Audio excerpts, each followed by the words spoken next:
এর মধ্যে কিছু আমি তোমাদেরকে দুনিয়ার মধ্যে পাঠাইলাম, পাঠাইবার পরে আমি জানি তোমরা অনেক অন্যায় পথে যাবে, অনেক কাজ করবে, যে কাজগুলোর মধ্যে তোমাদের গুনাহ হয়ে যাবে। বান্দা, তোমরা গুনাহ করবে তাও আমি ভালো মতো জানি, তোমরা পাপ করবে তাও আমি ভালো মতো জানি।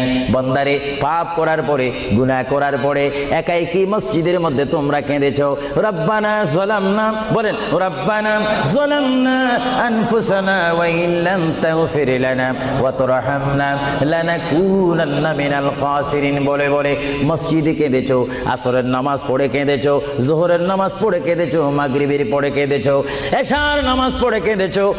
বান্দা, নামাজের মুসল্লা যখন বসে যাও, আমি আল্লাহকে তোমরা বারবার বল, আল্লাহ গো আমার গুনাহ মাফ করে দাও। তারপরও আমি তোমাদের গুনাহ মাফ করে নিই।